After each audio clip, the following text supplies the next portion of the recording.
Hello and welcome to Back to the Boardroom. I'm James. And I'm Greer. And this week it's all about water.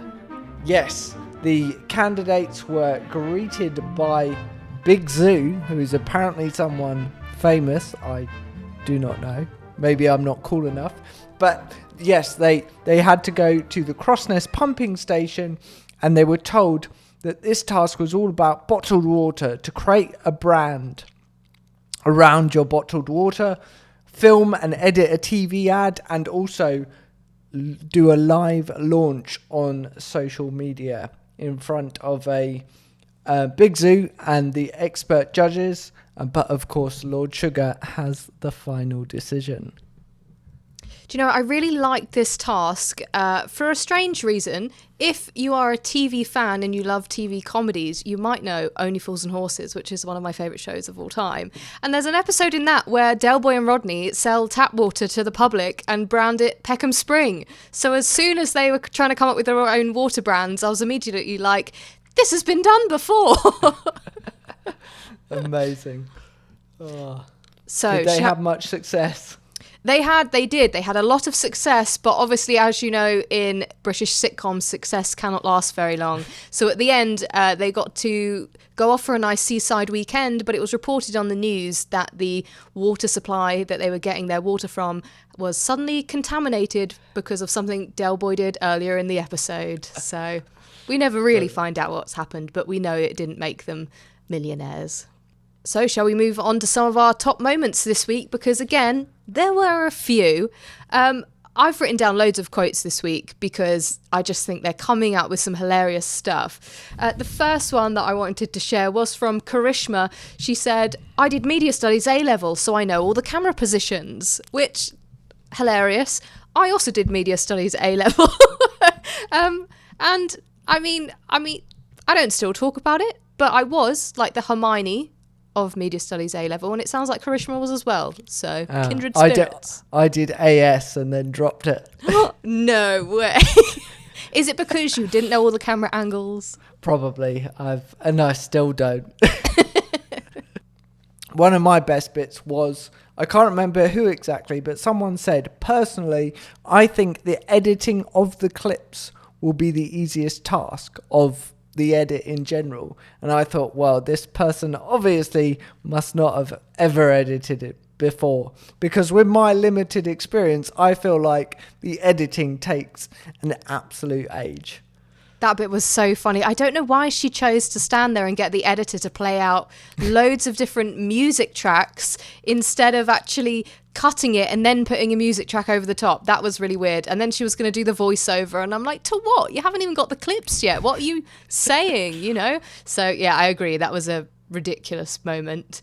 One thing I thought was interesting is that The Apprentice has jumped on the trend of TikTok and TikTok shop and live shopping. And James, I know you're not a TikTok user and you'll be really pleased by the time I tell this story because it is quite mad on that platform. It's an interesting thing that they have that you can sell, usually tat, I'm afraid, sell to your audience, put a sort of a link, like an affiliate link, and people can buy through your account. So you've got loads of people trying to sell you a mop or a steam cleaner or a sponge. It's always cleaning. And it's so many people are doing it and they're doing TikTok lives. So I thought it was funny that they're trying to capitalize on that trend, which some of the viewers might already be participating in. But my top moment from that was Dan. He just randomly came into the shot and said, did you know water is the most consumed beverage in the world? Absolutely. Yeah, great. That's nature, Dan. That's not because it's a marketed well product. Yeah, funny. Yeah, absolutely. Some of those moments were hilarious, but yeah, interesting that they are kind of trying to be trendy and up with the times. Definitely. I'm going to cut in and just say another thing from the other TikTok live that made me laugh. One of the selling points, I can't remember who said it, but they said it's 500 mil. If that would make you want to buy it. And they were saying that it's handy. You can, put it in your bag. And I thought, really? You're selling on That's the not milliliters. even a pint. Yeah, exactly. So yeah, not a good selling point, I thought.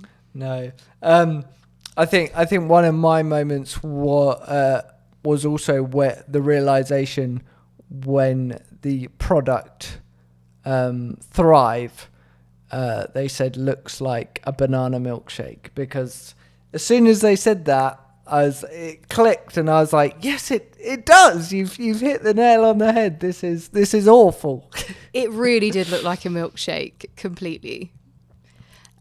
One thing that you're going to be surprised about is that I have a positive top moment. Oh, okay. This never happens. I know. I, alongside Big Zoo, actually liked the advert for Thrive. I thought it was pretty cool. It's something completely different that we've not really seen before. The other one in comparison was boring. It wasn't the best sort of, advert in the world, but it was something really creative. The whole punching the boxing gloves into the water I thought was great. And it looked all right, really. Yeah.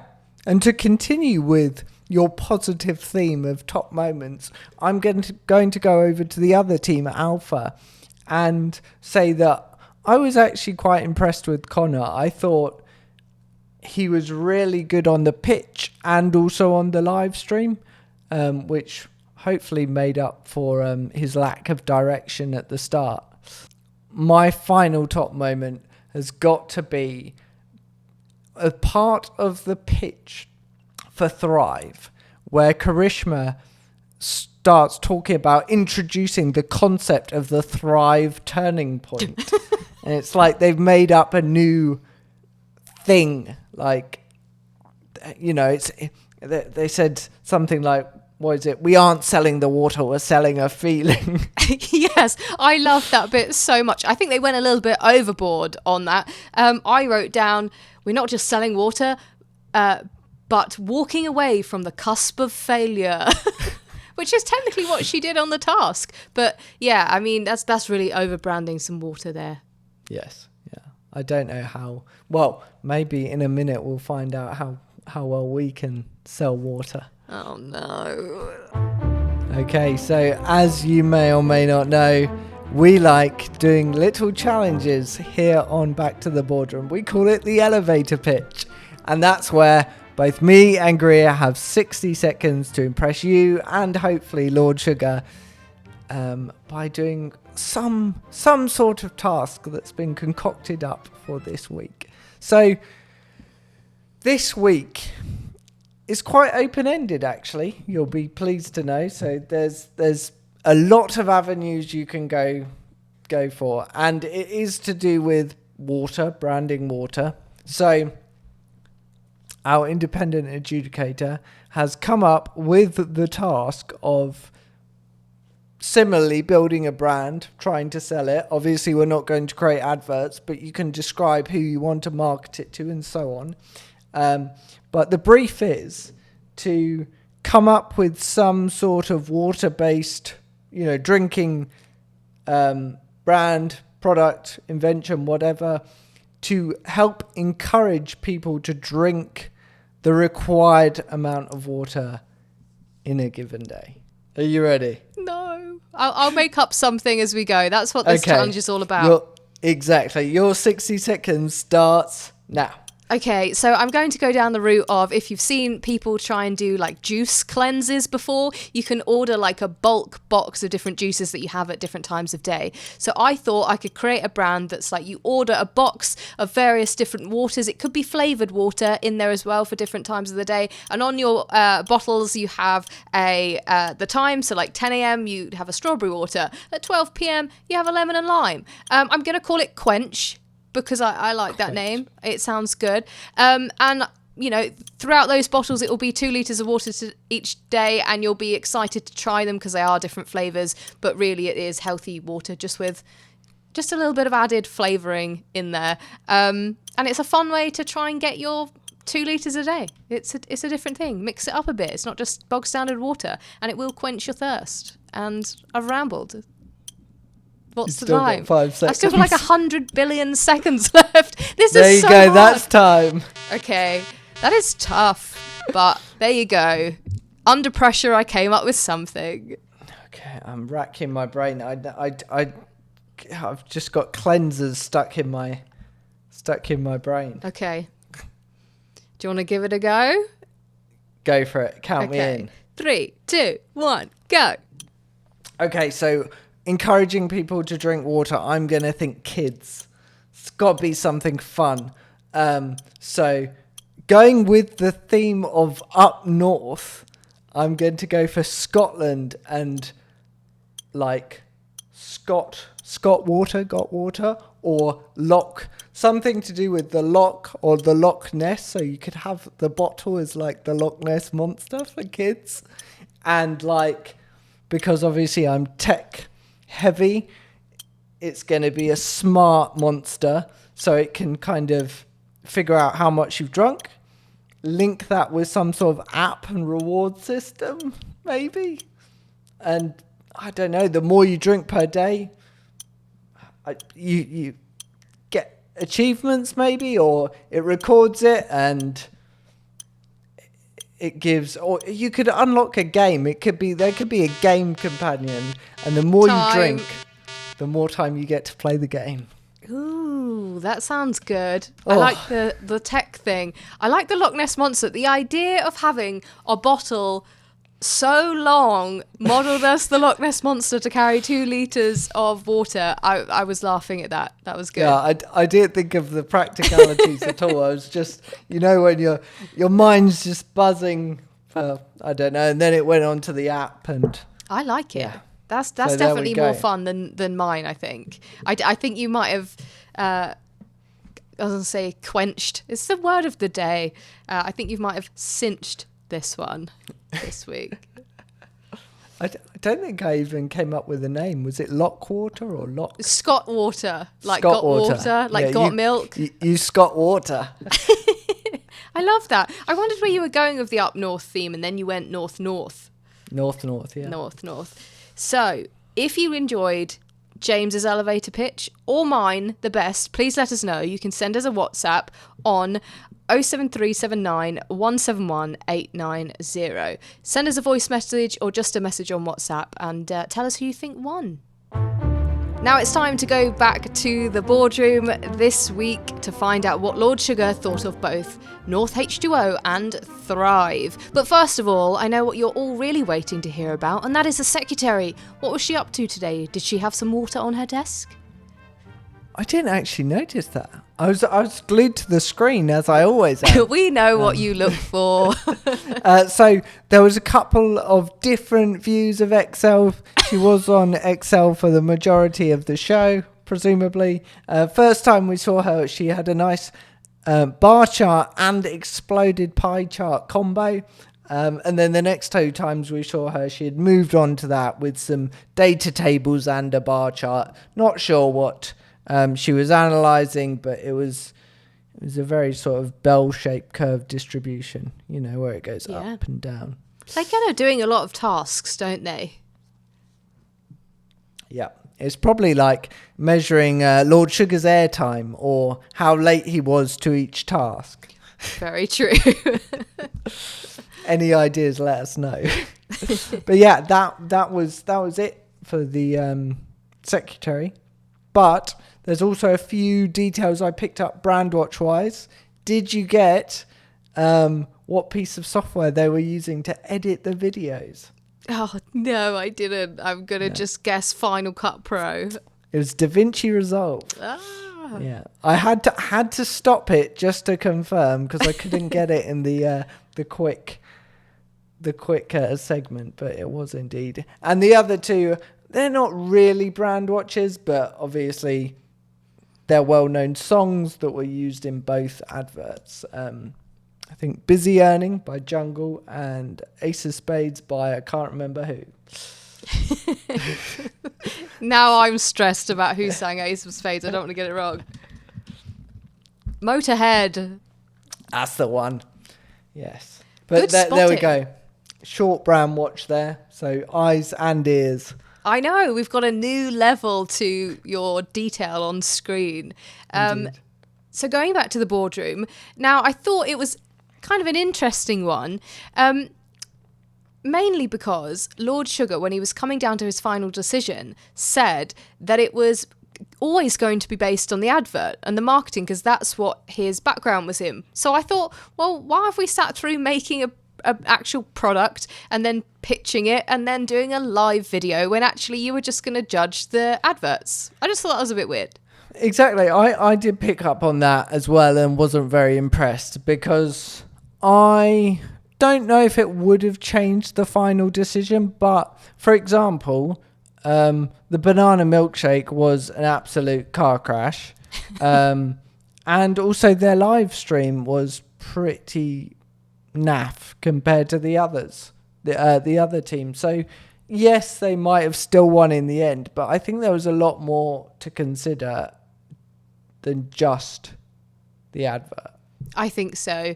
I guess maybe he thought Karishma's advert was just so vastly different to the one that everybody kept calling boring, which it was pretty dull, walking around with an empty coffee cup. Oh, what's that? North H2O. So maybe it was just completely different. I guess the North H2O bottle was still quite dull, and even though it was banana milkshake, the other one, at least there was some colour and they tried to do something. So I don't know, maybe there was just no contest really, but yeah, weird thing for him to say, I thought. And also something Lord Sugar picked up on was the whole insulting the canned water. And I don't know, like, do they get time to research who's on the panel? Because, potentially you wouldn't have known that. I don't know if it'd be interesting to find out from the candidates if they actually knew who they were going to be judged by before, or even, had time to look at, because they're not allowed phones, I believe, in most of their tasks or in the house. So would it, would it even have been possible, or is it a bit of TV magic there? I feel like maybe they'd have been briefed beforehand about who they were, but I don't imagine it's a long thing. They are going to go in and want to pitch straight away. So just being told their names and the company or something is probably about it. That's what I would guess. Although if they did say the company Cano Water is kind of a giveaway. It is a little bit, but maybe they're too nervous or something and they're just thinking of their pitch. But I also thought it was funny, the whole picking up on the fact that the water in the Thrive advert looked like it was giving you power or doing something else other than just hydrating you, which I didn't even consider. I don't drink energy drinks and I'm not really looking out for their adverts, but I guess the whole Red Bull gives you wings. It doesn't give you wings. Does it give you power? Not really, I guess. It just amps up your heart rate. I don't know. So what do you mean a beverage can give you power anyway? It's not like a drugs beverage or something. Yeah, exactly. I think the ASA might have something to say. You are correct there. But also on that point of having something to say, I think this episode, maybe more than the last couple, I think Karen has had quite a few things to say, especially when it comes to members of the team saying they did this. One of the, I think there are a few examples, but the main one was obviously them saying, oh yes, we designed this as a graph or a peak. And Baroness Brady, chips in and says, actually, no, that's a load of rubbish. You said it was mountains. So, yeah, I quite like that, though. She's showing that you can't bluff your way through and Lord Sugar needs to know. But it also kind of shows that she kind of cares a lot about what they're doing. Obviously, it's rubbed her up the wrong way if they're going to lie, but she wants Lord Sugar to invest and have all the info, I guess. But as you were saying that, my brain was working on a bit of a conspiracy theory. I was thinking, Lord Sugar's going to be doing maybe like 3 more seasons as he signed up for, but what if one day they switch it over to Baroness Brady doing The Apprentice? I'd expect a personal invite. Yes, but you just called her Karen, so... I know, yes. Maybe I can be forgiven. Maybe. Something I also found that I don't think I've seen before, or maybe I have and I'm misremembering, is when the firing decision came, Lord Sugar very much emphasised that he's going to have to go on a gut feeling. Yeah. That was odd. That is a bit like him going, oh, well, I only know about the advert, so I'm going to go for the advert. It was a bit of a weird one. Do you think he was busy that week? He was like preoccupied, couldn't do a lot of the research or something. But yeah, there must have been something that he wanted to keep Connor in. and just thought, you know what, Roxanne's got to go. But it was a gut feeling. I think she might have been surprised. Yeah, maybe. And maybe it's because like all three of them or two of them had very much equal pros and cons for staying or leaving. So he had to just break the tie with a gut feeling. And of course, I know I go on about it every week, but there's no treat. I did think there was one, but it was just a joke about there's a talent agent out there for you, Kieran, in Rocky 5. And you thought, oh, wait, they're going to do something. A talent agency. Oh, no. Yeah, no. That would have been good, but it's not going to happen, is it? They're not going to get a treat. No, I don't think that. The only treat is an investment from Lord Sugar. We're out of the boardroom, and you know what that means? That means it's for the favourite part of the show, Apprentice News with Greer. With me. So before we go into some of the news stories this week from the terrible tabloids, that seems to... The only people who report on their Apprentice with new things each week are the tabloids. So this podcast makes me go on the Sun website and stuff, which is very disappointing. But before we look at that, we have had some messages to our WhatsApp. And first of all, we have one from Adam and Rihanna. They say, "Hi James and Greer, we love the podcast. Keep it up." Thank you. We will. We think Karishma is pulling out ahead to be a top contender for the series. She is very charismatic and likable. She just needs to learn how to be a team player a little bit more after this week, and doing the whole task by herself. Very true. She did well in the task by herself, though. Yeah. And they both said, also, have you noticed this series? In the taxi shots, they don't have the classic coats and scarves like on previous series. Wonder why this got changed. Going to need James's keen eye for detail for this on the rest of the podcast. I like that idea. You do have to keep an eye out. Is anybody wearing a scarf?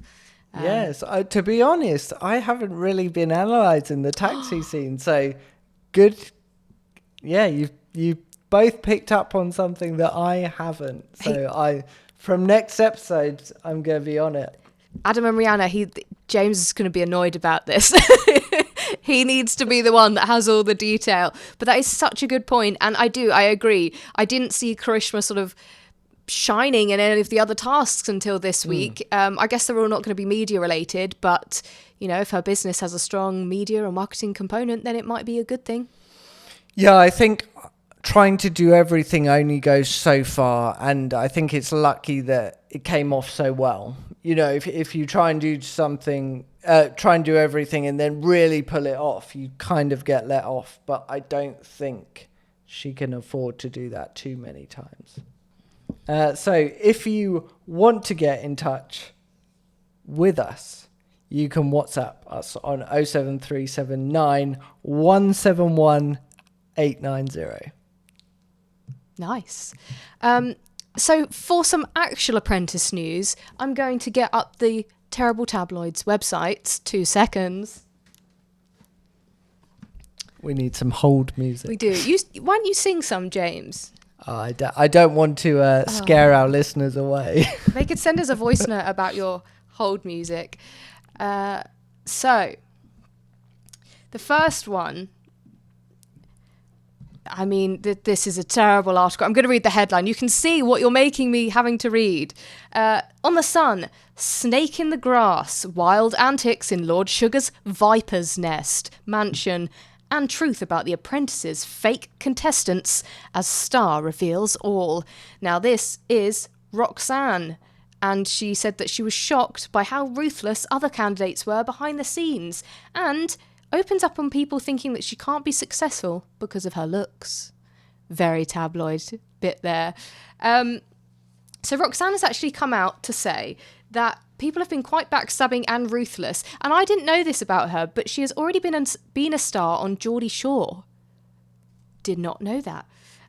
But not great if she thinks people are backstabbing. She calls it a viper's nest. Said... I definitely think everybody was looking out for themselves. There's a version that you're seeing off camera, and there's a version actually on in the show.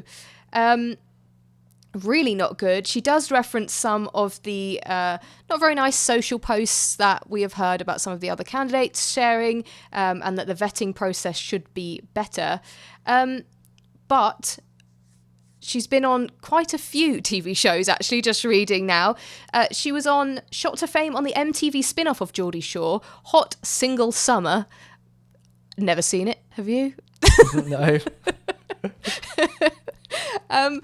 After she responded to a social media post and left her pharmacy job in London because she found it boring, and she ended up dating the fan favourite on that show, apparently, James Tyndale, and then applied to be on Love Island and E4's Married at First Sight. So it seems like she's going around all the TV shows, and she's made it on a business show. Well, maybe not this week, but she was immediately going for dating shows, which is hilarious, I think, to be honest. Good for her if you want to be on TV, but how do you go from Love Island and Married at First Sight to wanting to star on The Apprentice and getting in? I don't know why, but I'm not surprised that it's very backstabby, because I think, a lot of business people are ruthless. Not to say that it's correct, but yeah, it doesn't surprise me. And I'm interested, is it a viper's nest but not a dragon's den? Oh. Sorry, I was thinking so of that good. all the time. That is so good. I mean, I don't want to contact The Sun, but if it was any other paper, I probably could have sent that in. Next one, The Apprentice advisor gives savage reason for show's big format change. And this is from Digital Spy. So, former Apprentice star, well, he's really a star. He's a star of our hearts, Claude Littner. Claude. We love Claude. He has shared on social media saying that the team's not getting prizes or treats. His take on it is because it's based on current performances. None of the candidates deserve a treat. If it was him, he would send them to bed without a bedtime story or a lullaby. Thanks, Claude.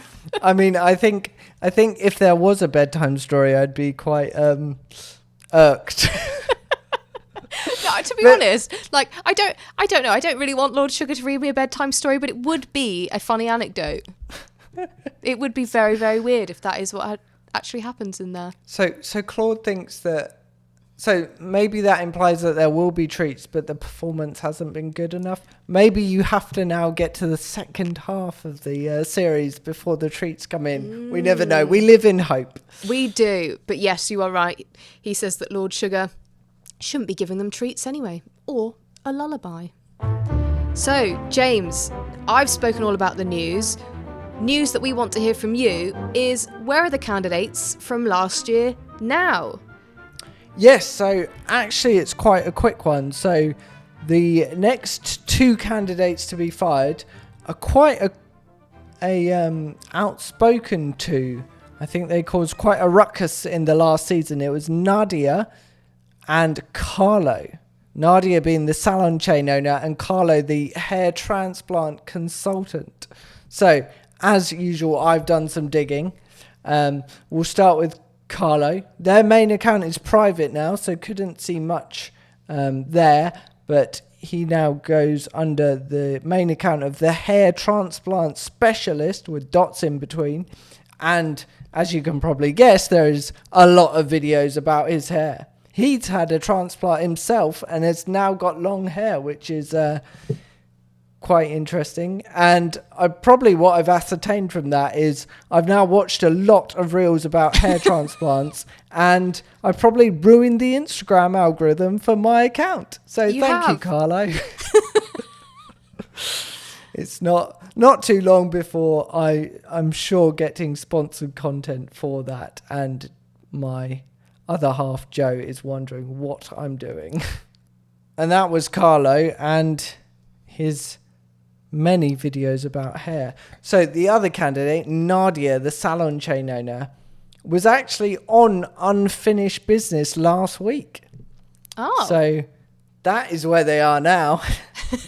That's it. However, other than that, has been quite quiet on Instagram. I think there have been no posts apart from about the last week's appearance for nearly a year, so not too much to grasp from there. I did, however, try and go and find her salon's website or salon chain's website, which unfortunately gave me a warning that the connection is not private warning. So that needs to be fixed if you're watching. Excellent. Only you. And it seems like it's not been updated in a while. Maybe it doesn't need to be. So yeah, not much at all to report on Nadia there. But as I say, both Nadia and Carlo, I think both quite outspoken people last series. I think they ruffled a few feathers, to say the least. Definitely. And I like how they're both hair-themed candidates. Exactly. There's quite a lot of hair and beauty-themed candidates recently. That is true. Well, there you go. That's Where Are They Now? It is indeed. Well, there we go. The candidates have managed to come up with Northern Water and Milkshake this week.